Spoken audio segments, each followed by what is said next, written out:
Why is it? I just feel like every time I'm on this podcast, like the strap-on conversation quotient just goes way up. I love it though. Like, it makes me so happy. It's what happens when queers get their platform.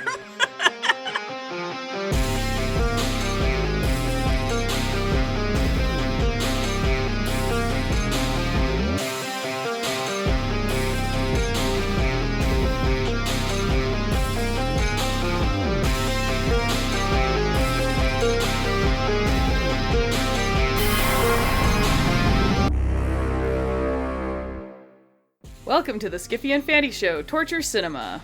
I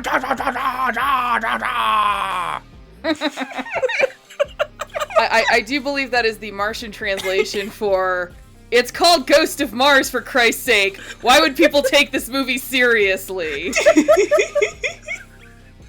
I'm Alex. I'm Sean.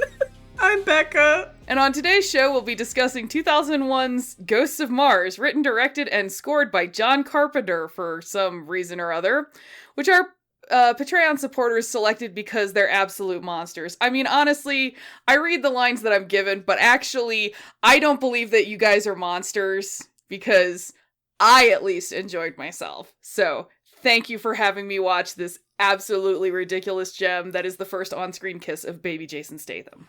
Is it his Was first it on-screen really? kiss? It is! It's so cute! Oh. And yet gross. And yet 'Cause his utterly character's disgusting kinda because gross. his character is awful. His character, I mean, look, small thing though. At least he asks for consent. It's true. You know, he's There still is like that. sexual harassment lawsuit all over the place. I mean, it could have been much worse. True. So, That's true. Yeah, no kidding, because we've watched some stuff. All right, but before we get to what we're drinking, our summary, our painful review of the film, and all that stuff, a friendly reminder, we want to hear from you. Share your comments with us about this and past episodes at skiffyandfanny.com/listener suggestions. We're working on a mailbag episode, so we need lots of stuffs. And I know for a fact quite a number of people were there for the live Discord chat about this movie, so I know you have opinions, so send in your likes and dislikes. Go for it. Do it or else. all right. And on that note, what are you drinking, Sean? So I made a mistake, which is I was trying to figure out what I could do with the remaining Honeycrisp apple juice that I had with the alcohol that happens to be inside of my cabinet. And I thought, like, oh, like lots of different kinds of beverages are like, use bourbon and like apple cider and stuff, and it'll be tasty. So I went and stuck rye whiskey. That's okay. No. Not the same thing. I was like, bourbon, okay. Rum would be pretty good. Rye, are you?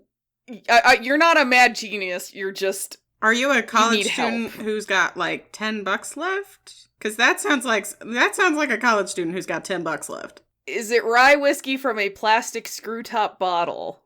Yes.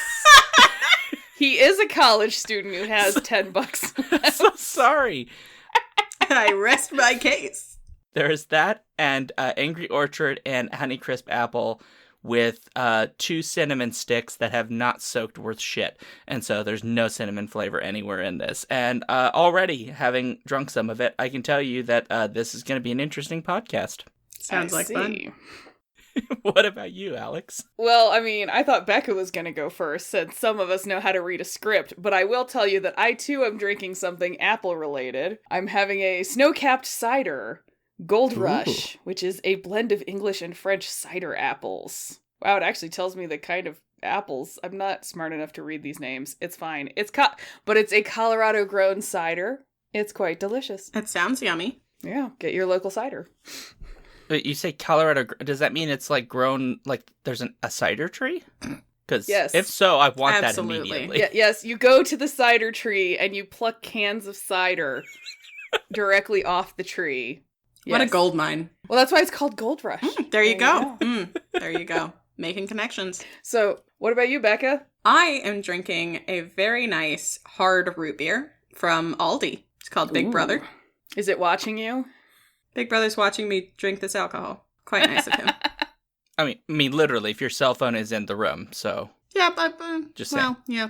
You're not wrong. You're not wrong. The NSA knows what you're drinking right now. It also knows what you're drinking, Sean, and it's very disappointed in you. It is. It's very disappointed in you, and it needs you to, get a grip on yourself. I'm sorry. Get a grip on your alcohol cabinet. The NSA is like texting you from a blocked number right now going, Sean, this is what rock bottom looks like, baby. You need help. Now let's, go for the main event, I guess. Talk about Let's what focus up. Ghost of Mars is. John Carpenter's Nice. Ghost of Mars. Yeah, sure.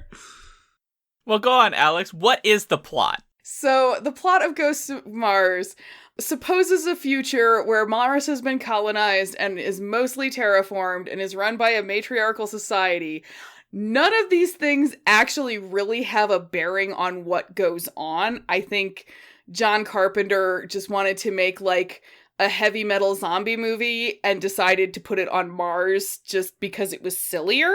So, the entire idea is that there's a bunch of mining colony or little mining towns on Mars, and one of them they dug up what looked like some kind of tunnel made by alien people, and they accidentally open it up, and a bunch of quote unquote ghosts come out and possess people and basically make them look like basically characters that listen to heavy metal music from a Jack Chick tract circa like 1984. The heavy metal zombies want to murder everybody and chop off all their heads because they're the spirits of the deceased Martians who consider humans to be the invaders. And into this, you have Ice Cube, who is playing Desolation Williams. That's his name, right? Yeah, you got that right. Desolation Williams. He's like a criminal who, gets caught with a bunch of decapitated bodies and of course is blamed for murdering them, but it turns out it's the heavy metal zombies that murdered them. So like a little police squad gets dispatched to take him and bring him back to the main city, but instead they find the heavy metal zombies, and it's mostly at that point it's like what is it, Assault on Precinct 13. Like it's just a bunch of like people in some honestly pretty decent prosthetics, mostly going and then getting shot. And that's pretty much the movie. Almost everybody dies. There's a nuclear explosion, and then the end of the movie is like Ice Cube, who has found these amazing chromed SMGs, like tossing one to the surviving police lady and being like, let's go murder some zombies, which I will get into that concept later because it is amazing. For this movie. It is agree. Yes. An amazing plot device. Mm-hmm. Wow. Yeah, I think that's an accurate summary, Alex. I agree. That was a good one. I don't know any of the characters' names other than Desolation Williams, and I know that Baby Jason Statham is Jericho just because he's Baby Jason Statham, so I actually cared. His name is just Jason. I don't care what character he's playing. His name is Jason in everything. Well, okay, now that we're basically becoming the Jason Statham podcast, maybe we should move on to our likes and dislikes. Well, tell you what, why don't I just go first, because this will be easy. My like is Jason Statham. Because my theory is that every person has, like, one actor that they just love, that is like, you have a spiritual connection to this actor, and you will watch any fucking garbage they are in, and you will love it because they are in it. And for me, that is Jason Statham.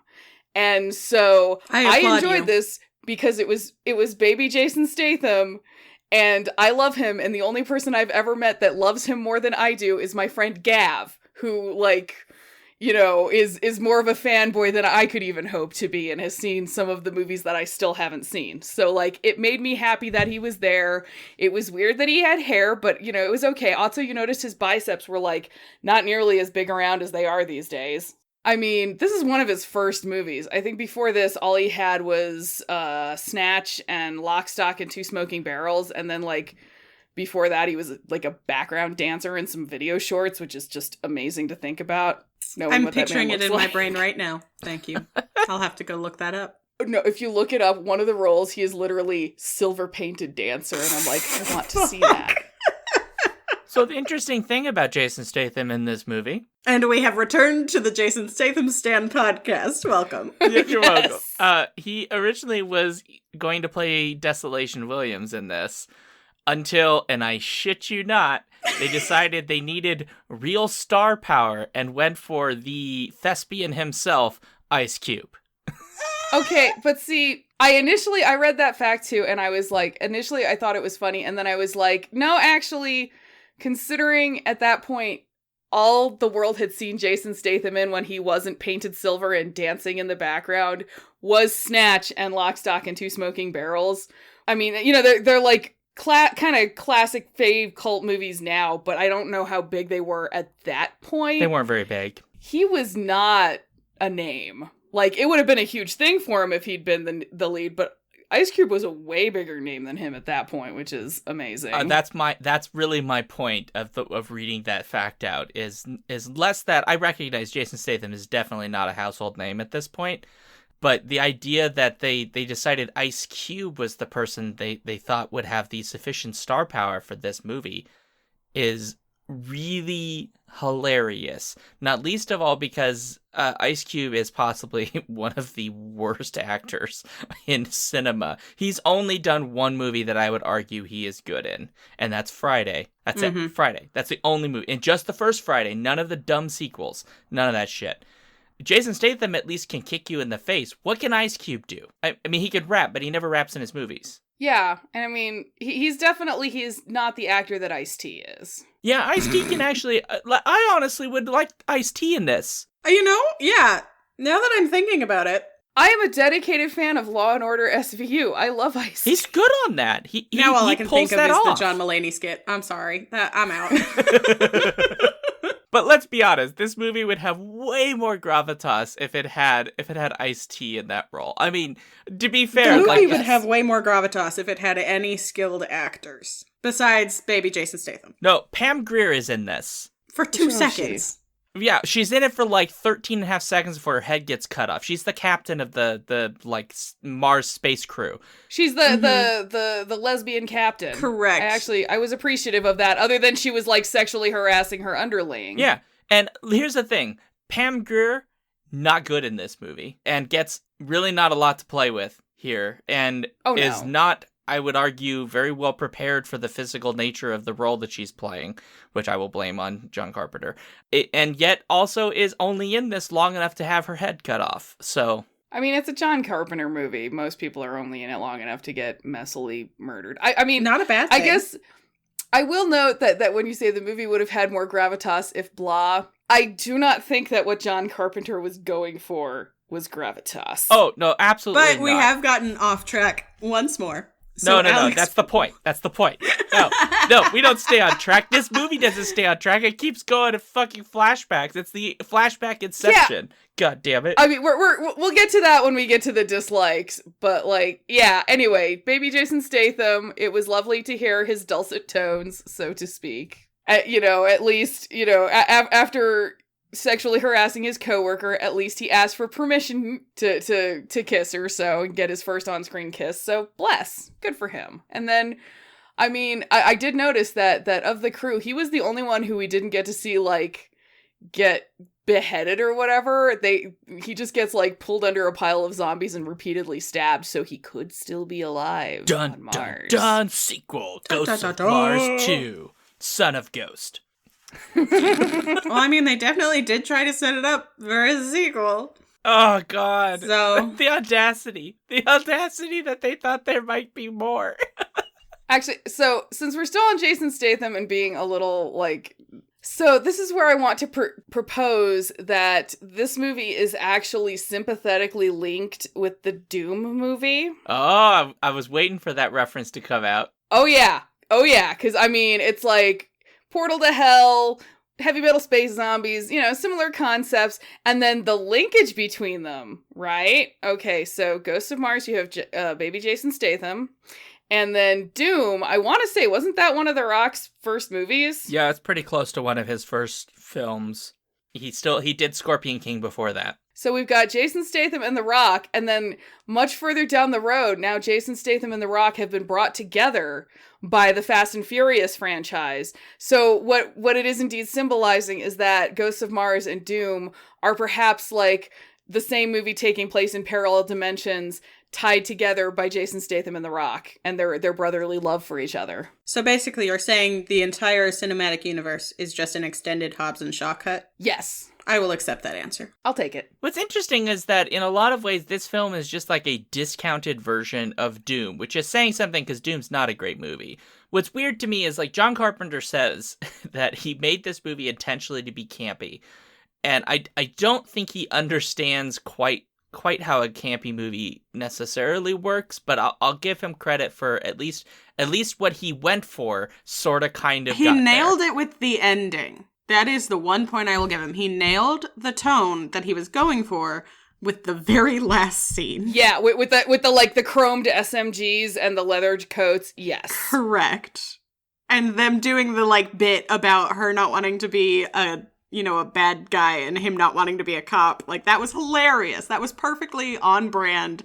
Exactly what I would have wanted the entire movie to be, but it wasn't. Yeah, it needed to be like the entire movie needed to be that unserious for it to like the joke to have landed. Also, like, if he wanted it to be campy, he needed at least one drag queen. He needed it to be more of what it is. Because, like, I think what he thought he was doing with camp was, like, I'm going to have monsters with absurd prosthetics. Also, I just want to note, there is a note here about the language in this, that supposedly there was a Martian language in the movie, which I am calling absolute horseshit on. There was not. It was just a dude going, "Oh, rah, rah, rah, rah." Those extras were told to make random gibberish. Apparently the prosthetics were so bad that it made it so that he could only do the A vowels, which, okay.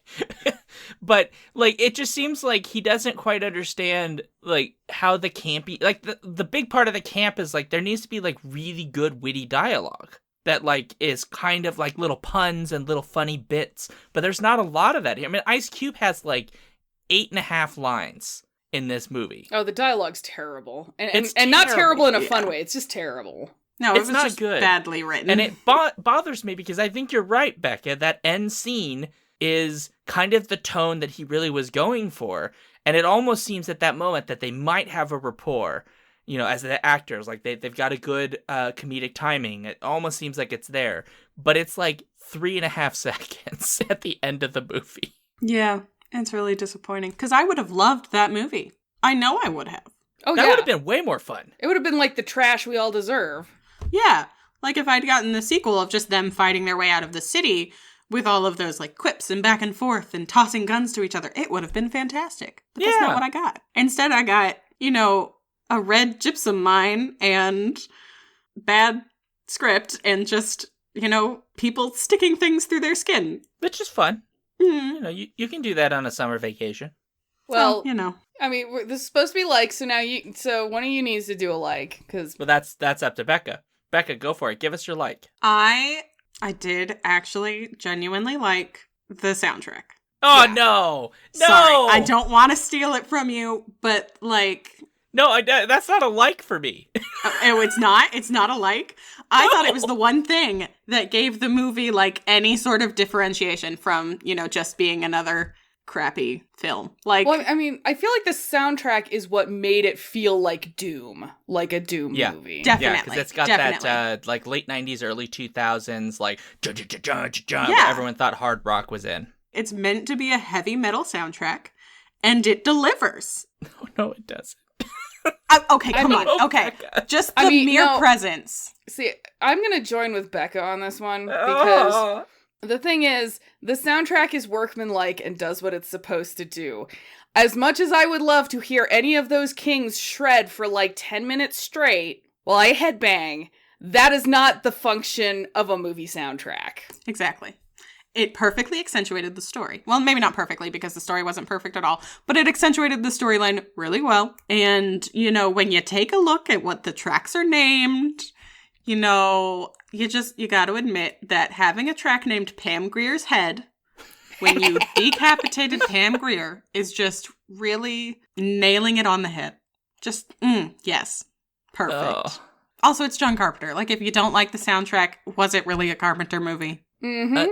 Well, look, John Carpenter has made way better soundtracks than this. That's not the question that I'm posing, or the thing that I'm saying. Like, I think the soundtrack was the one thing that I could say, you know what? Yeah, that was good. Even separate from the movie, with the movie, good. Everything, just, I can look past most things and just listen to the heavy metal and headbang and everything will be okay. I think it's important to note when we say the giants that are named here, who we mean are folks like Steve Vai, Anthrax, Buckethead, who at least for metalheads is pretty popular as a really exceptional guitarist, Stone. There are some other people here as well. And I think the thing that I find most frustrating about the soundtrack is, like much of this film, it feels to me quite lazy. There are moments when it's just like I think like Love Siege is like literally just a thing where it's like the same riff over and over for like 3 straight minutes. And nothing else is going on. It just feels like I paint by numbers music to me. And I appreciate, though, I will give you this, Becca, the name of the songs is Perfection, because there's a song called Kick-Ass. Like, there's another one called Dismemberment Blues. You can't tell me that the man wasn't on something when he was naming these tracks. I think that captures better than the film itself. That captures the camp that he was going for, is the name of these songs. But agreed. Why do you need Steve Vai for Why not? just a simple chord progression? Why not? Like, if you can't get the best of the best, what's the point? I could play the riffs in this fucking movie. But could you play them? But could you play them as well as Steve Vai? Wikipedia calls the man a virtuoso. Okay. This was made when he broke his hand. Like, this is like when he had one hand to work with. This must have been when like that happened, because there's no other way. I have like 2 gulps of this root beer left. That's all I'm saying. We're only 28 minutes into recording. Like, correct. There's time. Correct. Okay. Well, I guess I have to give a like, and that's really gonna be a tough call. Well, look, I'll give this movie 1 iota of credit for the fact that Keith David does the narration at the beginning of this movie. That's the only thing that I'm giving this for, because I fucking love Keith David. The narration is what gives you the wrong impression of the movie in the first place. I don't even remember the narration, to be honest. And I just want to note that I was so wrong with that fact. It's only on the trailer that Keith David is the narrator. I was gonna say, there wasn't fucking narration unless we watched 2 different versions of this. No, there was a woman narrating in the beginning. It's a woman narrating. Yeah. It was the same woman who's like the head of the council, I think. Right. Yeah, I think it's the same person. So really my like is not about the movie. So you can't even give this movie an iota because it's not even in the movie. It's Sean, not in the movie. I am appalled. You know what? Because your like sucked so much, I'm gonna give you a second like.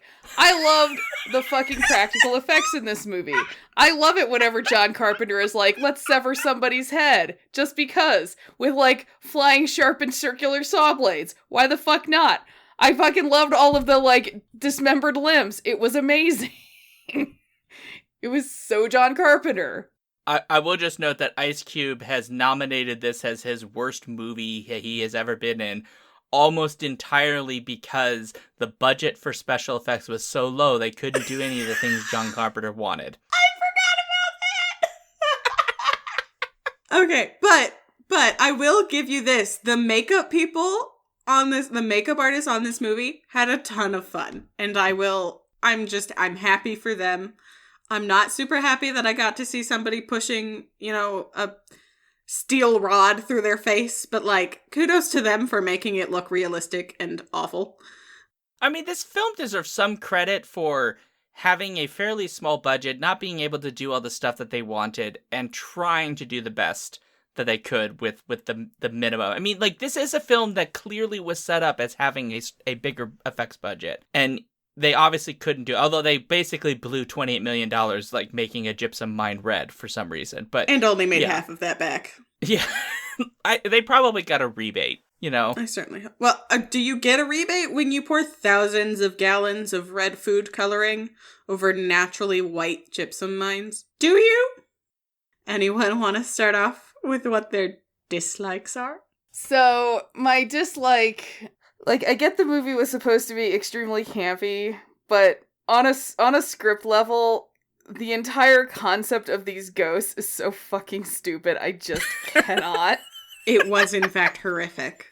Because, so, listeners, if you have not watched this movie, this is what you need to understand. These quote-unquote ghosts are released from this mine, and they jump into people's bodies and possess them, but apparently they have some kind of physical presence because it's hypothesized that they can blow around on the wind, and it's shown several times that they, like, cannot go through airlocks, which is fine. Yeah, they look sort of like a red fog-ish. Yeah. Like, so that's fine. That's the rules that they've set up. And so, like, it is established, once they figure out it's ghosts and they've got the scientist lady telling them what's going on, it is fucking established that if you kill someone that is possessed by one of these ghosts, the ghost just comes out of them and goes and fucking possesses someone else, because you can't destroy the ghost. So, their solution to this is to murder everyone. And not just murder them. Not just murder them. To set off a nuclear bomb. I was gonna say, they shot everybody, and when that didn't work because the ghosts just kept coming out of them and possessing more people, they did decide to set off a nuclear explosion from a reactor, because, I don't know, we're theorizing, like, a nuclear explosion will destroy these ghosts? I don't know. Instead of, like, you know what actually would have been interesting with this concept is being like, oh, now we need to figure out how to, like, capture all these people in an airtight place and then wrestle with the idea that we're gonna have to kill a bunch of people by putting them in an airtight mine that can never be opened. And the thing is, at one point, like, at least once, I think it was twice in the movie, someone actually points out, wow, so if you kill them, the ghost will just come out and jump into someone else. And then the next scene is someone, like, shooting it's the blonde lady with the short hair shooting the guy in the prison cell. And I was just like, really? And there's not even a clear reason, because he's not saying anything. He's just looking at her weird. Yeah, he's just being weird and creepy and trying to grab her. Women deal with that a lot, I have to say. Like... But he's locked up. He's in a prison cell at that point. So, like, he's not by any measure a threat. He's an old man. He's in a prison cell. He literally can't do anything except stare at you. But go ahead, shoot him. That was, like, so dumb. And then, of course, the ghost comes out and jumps into blonde lady with longer hair. And so their solution to that is like, oh, well, I guess killing her won't help, so we'll just put her outside. And but they give her drugs. I was going to say, and then baby Jason Statham, for absolutely no reason whatsoever, is like, well, let's send her out on a high, and gives her some drugs, and that makes her puke the ghost out. So... Another missed opportunity, because it would have been like, oh, okay, so the entire populace just needs to be fucking high all the time. The moral of the story is just to take drugs and you'll resist demonic possession. Right? Drugs are good, okay? I was just like, John Carpenter, I mean, even if you had camped it up, I would still be mad about this, because this is stupid. Like, she doesn't even get, like, a really nice trip. She just was like, get out of me. Yeah, I mean, that's what she did. She was like, no, I won't be taken over by you. Yeah, see? And she, like, fights it off. I don't know why she became a 1920s gangster, but... That was beautiful. You're welcome.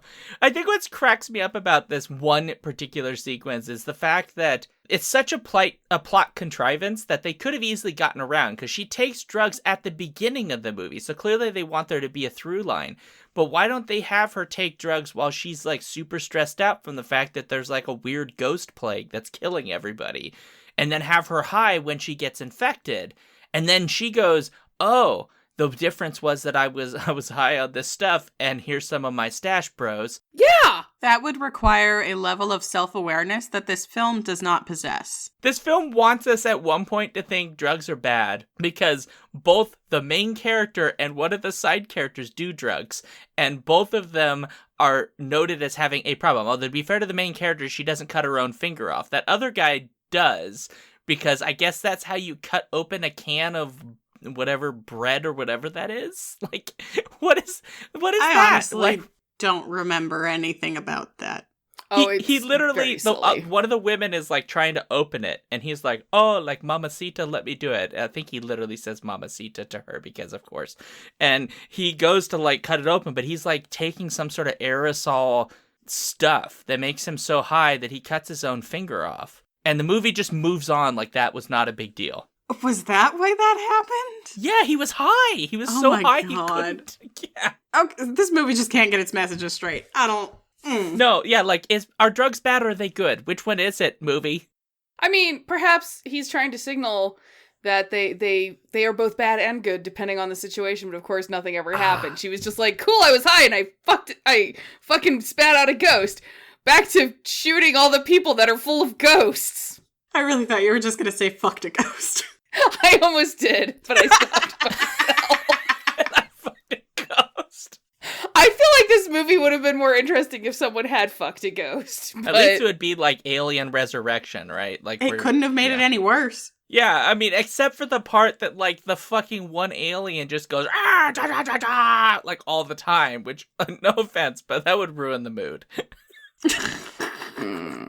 I have my dislike, unless you would like to go first, Sean. No, go for it, Becca. That's fine. Yeah, no, I like going last. What I really, really hated and just thought was completely unnecessary was the flashbacks. Oh god, yeah, the structure was a mess. There were every single second of this movie was basically a flashback, except for the very end. The last scene that was actually campy and good was the only scene that wasn't a flashback. Are you suggesting the very beginning is also a flashback? Oh, well, no, I guess that's not a flashback. I mean, it's not literally, but it basically is. It basically is, because I really only consider that last part of the movie good. Fair enough. So, like, it's one of, I mentioned this in the live chat when we were watching it that night, that it was basically just, like, Oprah going, you get a flashback, and you get a flashback, and you get a flashback. Everybody gets a flashback! Yeah. And it's like, you said you liked flashback, so we put a flashback inside a flashback to go with your flashback. Like, this movie was just so many unnecessary flashbacks. It's so bad. So many. There was absolutely no reason to structure it like, and now this lady is going to tell you what the story of how she came to be handcuffed in a train. There's like all we needed was the little voiceover to be like, this is the situation on Mars. And then you just follow the team and it just goes straight forward. And then she comes back and blah, blah, blah. I mean, there was no reason for it. Why? Why would you write this? It was just such an awkward way to frame it. You introduce us to this panel of serious-looking people, and, like, none of them had any bearing on the movie. So why'd you start out with them? The only way the flashbacks work is if the action sequences are the real draw here. And they're not. But they're not. I mean, John Carpenter is a lot of things. He is not an action director. I mean, that's fair, yeah, but then maybe he writes it, but he doesn't direct it. Because to me, it seems like this movie wants to be a horror movie, but also an action movie, and obviously a science fiction movie. That is also campy at the same time. And also campy at the same time. But, like, you can do that with an action movie, because even John Carpenter says he wants to do, like, an homage to 80s action movies. Well, no offense, but, like, 80s action movies had, like, Arnold Schwarzenegger and Stallone in it, who, like, at least Arnold Schwarzenegger could, like, pop a human skull with his bicep, but, like, that's not existent. Like, no offense, but, like, Natasha Henstridge, it's not popping someone's head like a zit. That's not happening in this movie, so you don't have any of that, like, campy physicality of the action here. Most of it is, like, the zombie alien ghost people are just, like, throwing... For some reason, they just have an unlimited supply of, like, saw blades that they throw. So many saw that blades. are so super sharp, they will instantly cut your head or arm off. Like, these people are Olympic-level discus throwers. Right. Like, if anything, we should be sending out an ambassador to these people and being like, hey, you want to come to the Olympics? Like... Yeah, it's... It just doesn't make sense. The majority of their $28 million budget was spent on red food dye and strawberry syrup. And saw blades, because they probably had to throw, like, at least 300 to get the shots they were looking for. So many saw blades. Yeah, but they colored them red, so they lost them in the gypsum mine. Fuck. Little known facts about Ghosts of Mars. You're welcome. All right, Sean, what's your dislike? Oh, boy. This movie. Well, look, we've talked about many things about this film that are not great. And some things that, we disagree on, and that's okay. And I will just say that I did not enjoy this movie, per se. And one of the things that I really dislike about this movie is the very fact that Ice Cube is in it, because Ice Cube is absolutely dreadful in this film. There is a moment in this movie, I shit you not, listeners, where his brother, we find out, has been brutally murdered by the ghost Martians. And Ice Cube's response is, "That's my brother." And that's basically the level of emotion that we are given in that moment. There's no, like, dialogue to tell us anything about, like, their relationship. It's just, like, it's a thing that happened, and Ice Cube read a line off of a cue card. And it drives me nuts, because in order for this film to even work, I have to like the characters that are in it. And literally the only character I like is technically Jason Statham. Which is not fair, because his character of Jericho is a creeper who just, like, sexually harasses women all the time. Yeah, it's not even that you like the character, you just like Jason Statham because you're a human being with eyes. Well, I mean, he at least, of the people in this movie, at least, like, he went into his role and really gave it to the role. He did have the most disgusting lines, and he went for them. He did. Really, really hard. And you gotta admire a man who can say that shit with a straight face. You know, insert my deep, like, the hill I will die on here is that Jason Statham is a much better actor than anyone ever gives him credit for, because, I mean, he's incredible, and it's just because all of his acting is in his physicality, so he was doing the best he could with what he had here. Yeah, I mean, he doesn't have a lot to work with, but, like, by comparison to almost everyone else in this film... He's at least animated. Like, right. You feel like that's a person. He's at least a character that I recognize. Yes. You believe it that every squad he's been in, and he's probably been in, like, a dozen before he got kicked out, right? He is absolutely hit on every single woman. That is absolutely. 100%. It doesn't matter about their sexuality. Like, he's testing the waters everywhere he goes. Whereas Ice Cube, it's like, you're literally a dude named Desolation Williams. You have, like, a Western character name, and there's nothing in your performance. I don't even believe you're on Mars right now. Yeah, we really get nothing out of his character other than his name. Like, that's it. Yeah. That's the only characterization in his name. He doesn't even have the audacity to pretend that he cares about his own brother. John Carpenter just had a really great idea for, like, a Western baddie's name. And, you know, he did decide that this was, like, his last movie before he left the film industry for, 10 years or whatever. Right. He quit after this. And so he took the opportunity to use the name. And I understand that. But it was a bad choice. It's not good. I'm sorry. I know people like Ice Cube or whatever, but no. I mean, no. Honestly, I'm just trying to imagine what this movie would have been like if they had left Jason Statham in that role like he'd originally been supposed to be. It would be a little bit different, I think, tonally, because of just how Jason Statham acts, but we wouldn't be complaining about the character named Desolation Williams right now. Yeah, I mean, I feel like Jason Statham could definitely sell me on being someone named Desolation. Right? You could almost buy... Yeah, he's got that face. Mm-hmm. Yeah, he does. He could pull that off. And it's weird to me, because, like, this film actually has at least one person who is known for having some talent, and yet seems to not use any of the talent that is there, or at least gives people who are arguably much less talented at least sufficient direction and lines that at least help them play off of it. Like, Natasha Henstridge is not a great actress by any kind of, like, stretch of the imagination. I mean, she was in Species, for fuck's sake. Like, there isn't a lot to her over, but I will take it as a good sign that I don't recognize what that movie is. It is not good. It's not good. She's basically just an alien, and then it's just like a desperate attempt to get a model to be naked is really what that movie's about. Unfortunate. Yeah, I mean, you get a full frontal nude shot is basically what that film's 90% about. I mean, there's also murder in it, but, like, whatever, who cares? Like, that's not why anybody watches Species, to be honest. I'm gonna pass on that movie, I think. Yeah, it's not good. Yeah, it's don't, just love yourself, don't do it. That scene. I wouldn't say that Natasha Henstridge is bad. She's not great in this movie. She's fine. She's okay. Yeah, like, I think a lot of it comes down to the dialogue. That even Pam Grier, Pam Grier can actually act, but yet she is given dog shit for dialogue in this movie. And I think that's like the number one problem, is people that maybe they're not like upper tier actors or whatever, but if you give them good dialogue, if they'll pull it off and it'll be interesting. Like Jason Statham doesn't need to fucking recite Shakespeare to me, but if you give him some really good meaty dialogue that lets him kind of get physical with his character, I'm all up in it. But this film just drops it. Oh, it drops it totally. I mean, the only other, honestly, the only other actual character that I felt at all interested in was the scientist lady.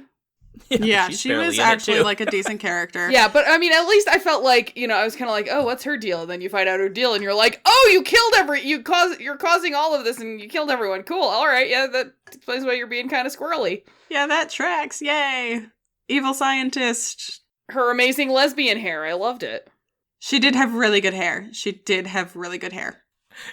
She's in like a giant air balloon that she puts together last minute to escape it all. That was extremely weird. Yeah, that looks like a professionally put together, air balloon. Except for the fact that she was in a tiny basket with no securing fasteners or whatever. And then when it crashed, it was just so strange. Also, I just want to note that the opening crawl of this movie tells us very explicitly that they've 84% terraformed Mars, and yet it looks exactly the same. Exactly. The only difference is apparently that the air is breathable. Sorta. You still have to use a breather, although that's wildly inconsistent too, because sometimes they wear them and sometimes characters don't. And it's like, okay, but is the air breathable? What's the deal? Yeah, I mean, it felt like a movie that was really out of its time, because when I watched it, I also got a super Total Recall vibe off of it, other than, Total Recall, the original one. We are not talking about the dog shit from 2012 or whatever it was. I don't know what you're talking about. Yeah, it never existed. And I was like, oh, this feels like Total Recall. And then I was like, wow, Total Recall happened 10 years before Ghosts of Mars. But it has that vibe, that 1990s action vibe to it. Except Total Recall is a million times better because it actually is campy. And owns it. Oh, yeah. Yeah. It knows what it is. It really knows. Yeah. I wonder how much of this is partly that they just didn't have the budget. Because, Ice Cube, and I think even John Carpenter has talked about this film as they wanted to do all this stuff, but they just didn't have the budget to do it. And I wonder if he had the budget, if he could have pulled it off. I don't know. I don't think so, because, it'd be one thing if we were like, wow, this looks like dog crap because the budget sucked, but the problem is not the budget, the problem is the script. Yeah, the script's bad. The structure is terrible, the concept is not fun campy, the concept is just why? Yeah. Okay, I could pitch you another way that, the concept of that actually would have, made more sense, is if they didn't know at first that when you kill someone, the ghost leaves and can take somebody else over. So then they can spend the whole time killing an entire town full of people and are like, oh good, the zombies are gone. And then it's like, oh no, oh shit, we just released the souls to go possess other people. That is a way that you could have played that. And now you have to fight your own team. That would have been a better movie. That would have actually been some horror there. We did not get that movie. No, this movie has so many problems. Even the sense of space here is bananas. There's literally a whole sequence in which Jericho, aka baby Jason Statham, is literally within sight of the ghost possessed people and is banging on a metal door and yet is not seen. And then he's like, no, they didn't see me. You were literally running across a flat street while they came down the hill behind you. It's very weird. It has no concept, and that's an editing problem, because you could have solved that easy by just not editing it like that. That's really it. You just edit it better so that there's clearly a more sense of distance, but this film at all times seems to have no concept of space, and which is wild to me, because it's literally a wide open space, right? Because when they go into these towns, it's these very tiny, little villages, and then it's wide open nothingness all the time. And yet this film has no concept of the space that they actually exist in. It feels claustrophobic in a way that makes no sense. It really does. Yeah. Because you're always in tiny buildings with, jail cells or dead bodies. And then when you are outside, you're running to another tiny building or train. Right. And yet also the Martian ghost people don't find out that they're inside the buildings until, like, almost the very end. Really? Yeah. Like, Yeah. did they not search the buildings? Like, I need an explanation. Like, is it that they, like, maybe are superstitious and they think that the buildings might bite them or something? I don't know. I mean, they're in a noble alien intelligence that apparently just wants to scratch off its own skin, so I don't know. I mean, Yeah, that also, like, there's no explanation. Like, oh, it's ghosts. Oh, okay. They like body modifications. Yay. Also, it doesn't make sense. They're all upset that, like, the humans are the invaders. Like, y'all were dead. I think they didn't know that they were dead. I'm gonna stop you before you get to the part where you're asking ghosts as a horror movie phenomenon to actually have, like, logic behind what they do. They're fucking ghosts, Sean. I expect reason. Damn it. They're not libertarian ghosts who operate only on supposed logic, even though they're just justifying their emotional decisions with post hoc rationalization. They're fucking ghosts, Sean. Fine. Fair enough. There's your tagline. They're fucking ghosts. They're fucking ghosts, Sean. Ja, ja, ja, ja. This is the laziest bullshit for a conlang I've ever seen since Tyra Banks' Model Land. Well, no, did you see that, though, where it's like they tried to come up with something and then the guy couldn't say it because, like, the stupid, like, the scraggly prosthetics, teeth yeah. implants he had to wear were, like, so big he couldn't form words. I think that's bullshit. I think that's absolute horse shit. No, I believe it. I was like, no, there's no way you could actually talk with those in your mouth. It's not gonna happen. They took up their entire mouth. Like, Also, no. I mean, I enjoyed his fake, like, pierced, like, man boobs. Oh my god, there's like lots of Yes. weird stuff with, like, there's like a woman with, like, she put 2 human hands over her boobs to, like, hold her boobs up. That was, like, a whole thing too. That looked very supportive, and I don't think you should be criticizing what anyone needs to do to keep the girls from succumbing to gravity. That's a fair point. I am so sorry that I have done that, because you're right. Martian-infested human bodies need support. You use the resources you have. Exactly. I mean, it's, you can't see the motion I'm making, never mind. You're propping them up? Lifts and separates. I think we're making the same motion, Alex. I feel like I've seen something on Tumblr of that before, and I can't say that I would be displeased with I mean, I guess it would work. I just imagine if the movie had hit it big, like, there could have been all of this tie-in merchandise. There would have been a Hot Topics, like, human hand fucking bra. Yes. So comfortable. You would have gone in a Hot Topic, there would have been a Ghost of Mars fucking dildo. Like, that would have been the I mean, I want to know what kind of Hot Topic you're shopping at. I was just at a Hot Topic in the Mall of America, What? like, a couple weeks ago. What? I shit you not, they have sex toys Oh in my there. god, what has joking. happened to Hot Topic? It got sexy is what happened. There are sex toys, there's lingerie, and there's all the other stuff you expect in a Hot Topic. I mean, I'm just gonna say, as somebody who has bought clothes from a Hot Topic back in the day, and I did not find them to be of high quality. I would not necessarily go to them as a sex toy. Oh gosh, vendor. no. It's probably like novelty sex toys where they're like, it's a dildo, but with vampire fangs.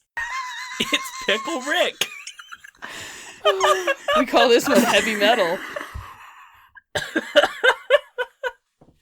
Look, I didn't inspect the merchandise, as it were, so I can't tell you about the build quality.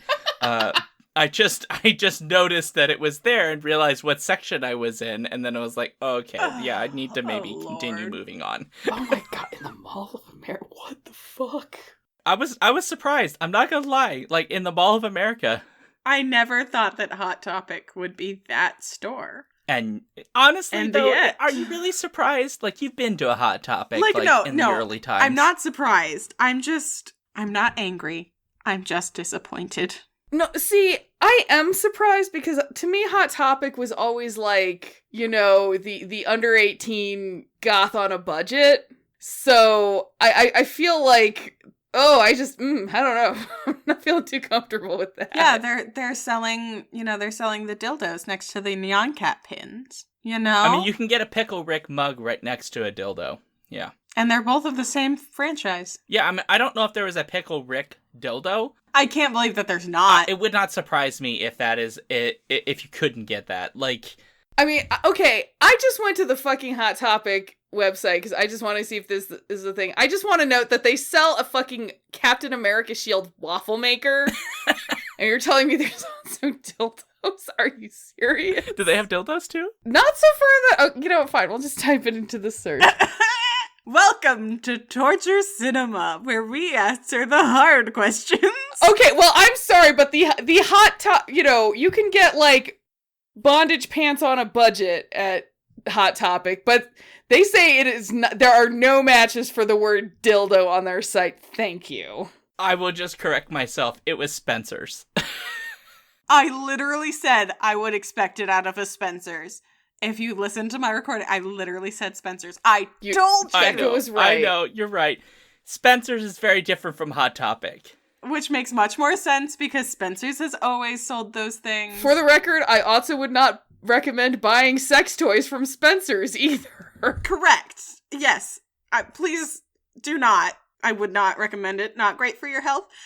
But I still can't say that I don't see Hot Topic selling those things in the future. Yeah, I mean, that seems like it's a thing that they would do. Also, I just want to note that it's probably not so bad at Spencer's because at least you can get a lava lamp vibrator, which, No. I mean, okay, so I will note that I did go to the Spencer's and they actually have a naughty section. Just like right up there. And I mean, is this where the normies go do their sex toy shopping? This is sad. I mean, if you're in the Mall of America, that's probably the only place you can get sex toys. Presumably. They also have strap-on harnesses. I mean, they're actually fairly serious. I'm more impressed than I thought I'd be. Good. So for all of your sex toys and strap-on needs, just go to Spencer's in the Mall of America. No, please just go to an actual please. adult-focused store. Yeah, please. I mean, that's probably for the better. Yeah. Why is it? I just feel like every time I'm on this podcast, like the strap-on conversation quotient just goes way up. I love it though. Like, it makes me so happy. It's what happens when queers get their platform. I mean, all we want to do is talk about pegging. I mean, Ghosts of Mars, another film that would have been greatly improved by the addition of strap-ons. They basically already had the clothing for it, right? Like, several of that was leather it looked like leather, whatever. Leather and strips of fabric, like, you could easily make that into some sort of harness. Like, if that's the camp we needed, was just like the fucking alien leader just going around like with a bunch of people in harnesses. Yeah, going back to what you said earlier, if you'd added some drag to this movie, it would have been fabulous. I'm just gonna pitch you on, like, the supposed Martian matriarchy when baby Jason Statham starts hitting on whatever her name is, the blonde lady with the long hair. What if she'd been like, well, okay, but we're gonna do it my way, and that's when the strap-on comes out. I would pay to see that. The thing that would have held that back is really just the rating system, the MPAA, because those fuckers would have misread that and thought, oh, this is NC-17, and then the film would never have gotten made. So even if they filmed it, they would have had to delete it. Maybe I'm going to believe in my heart that they did film it and it's out there somewhere. It's in a director's cut somewhere? I mean, if this is a fucking matriarchy where the lesbians rule, there is no way that there aren't, like, strap-ons. Like, ugh. I love the interpretation. They're obviously they have to lesbians. be. You cannot look me in the eyes and tell me that Pam Grier was not playing a lesbian. Oh god, Pam Grier 100% was. And then the blonde with the bob cut? Yeah. Absolutely. Absolutely. Didn't give a second look to either of the two men on the team. Yeah, well, I was going to say the blonde with the bob cut. I mean, I definitely think she was more lesbian, but that is also a well-known bisexual haircut. So Also true. she could have gone either way, and just the men sucked, so she had no time Also for them. true. And Pam Grier is 100% a lesbian in this movie because of the one piece of dialogue that we get in which Henstridge says, almost point blank, is when she's talking about being high on the drug, she says, oh no, I am like 100% straight. I don't know what the exact line is. And Pam Grier says, oh, that's unfortunate. And like, if you look at the top that Pam Grier is wearing and the triangle cutouts, she's gay. She's gay. There's no... I mean, and like, I will say, you notice I didn't complain about that because it was functionally a lesbian sexually harassing her underling. Mostly because immediately then they were like, yes, and then Jericho is just going to sexually harass this woman too. And I was like, yeah, it was okay, coming from all equal ends. opportunity. Sounds fine. All right. It's just that kind of movie. Okay. Let's circle back. Let's circle back to some regular shit. Moving past our dildos at Spencer's and all kinds of other delicious things. So, Alex, if you would be so kind to give us your final thoughts and your grade for this film. So my final thoughts were, I didn't hate it. I actively love Jason Statham in everything he's in, so it got a big boost because of that. The rest of the movie was super meh. I mean, honestly, what I want to know is what this movie would have looked like if John Carpenter had gotten to make it like super campy, like he'd realized that whatever subtlety he was trying to pull was just not working because it needed to be like a ridiculous, blood spurting everywhere fest. But alas, that's not the movie we got, and we can only grade the movie we got and not the movie we wish we'd gotten. So, I mean, mostly it's just really meh.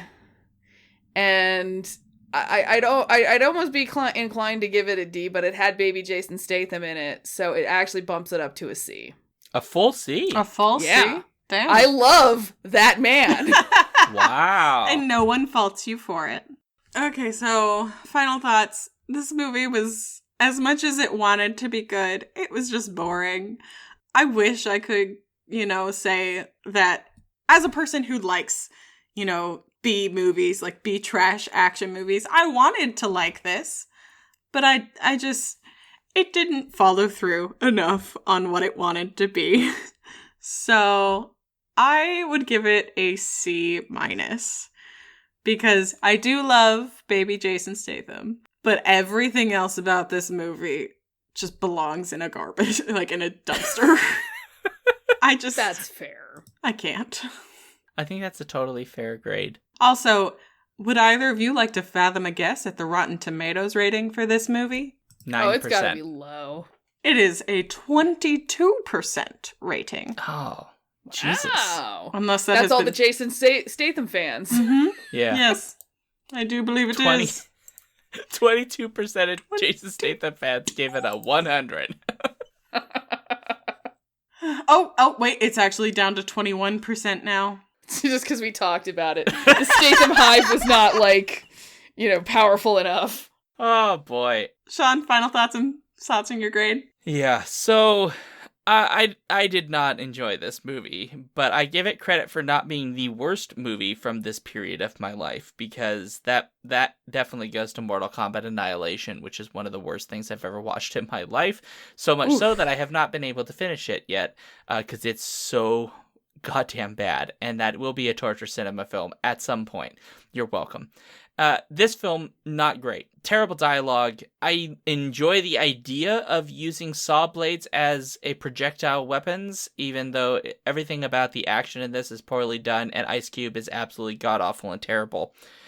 And Pam Grier is criminally underused. And it has no sense of space. And also, they ruined a gypsum mine to make this movie. Basically, everything about this I really don't enjoy. There's plenty of gypsum in the world. It's fine. Yeah, Is there? It's fine. I Yes. don't know. Actually, I don't know. yes. Yes, there is. It is a plentiful mineral. Is it? Okay. Well, I won't take it back, but I will reconsider my position off podcast and then not come back to it. Fair. That's fair. Fair. That's fair. Anyway, so for my grade, I'm going to give it a D+, which puts us at, by the way, a C- average, which is an uncharacteristically high score for a torture cinema film. I mean, it was just boring. Like, we can't really say anything horrific about it. And it had Jason Statham, so... It was just, yeah. Well, thanks for joining us today for Torture Cinema, everybody. If you'd like to let us know what you thought, again, go to skiffyandfanty.com/listener suggestions and use that little form. Follow us at Skiffy and Fanty on Twitter and Instagram, and subscribe to the newsletter run by Stephen Geigen-Miller at skiffyandfanty.com/newsletter. Also, if you love what we do, please support us at patreon.com/skiffyandfanty, where you get access to the Discord, and also if you're at $3 and up, you can join us once a month for the Discord live chat about whatever film it is that you vote on our Patreon, because that's one of the things you get by being a Patreon supporter. If you love the show also, please 5-star review on iTunes. We are trying to get to those 50 reviews. I think we're at like 35. I don't remember what the number is, but please get there. As for me, you can find me at Sean Duke on Twitter, seanduke.net, and patreon.com/thejoyfactory. And I have been Alex Axe for you. You can find me at Katsu Donbury on Twitter, alexaxe.com, that's ALEXACKS, and patreon.com/alexaxe, where I mostly talk about TV and movies and books. We are currently watching Resident Alien, which is super hilarious, and Alan Tudyk is a gift. And if you go there right now, there is a public post where you can see how much I fucking hated Tenet, because it was awful.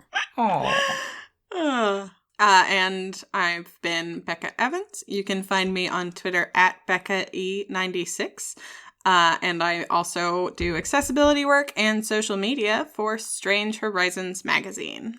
Well, on that note, I need to make it awkward now, and so I just Are we just going to go back to talking about dildos? Yeah, let's just go back to Spencer's. No. No. I absolutely will not, Alex, wear a strap-on the next time we do Torture Cinema. I see no reason not to. You might be wearing one right now, and I wouldn't know. Because if I start moving around, you'll hear it bang on some shit. That's how...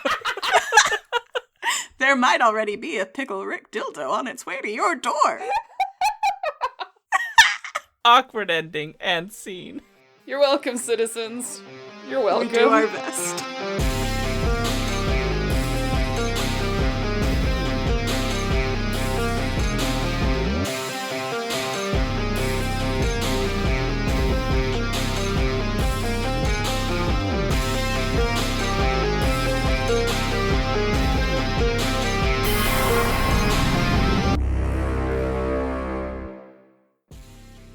If you want to support this show, you can go to patreon.com/skiffyandfanty or skiffyandfanty.com, our website, where you can get access to all of our fancy things.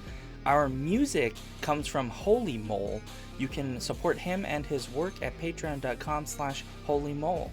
Thank you for listening.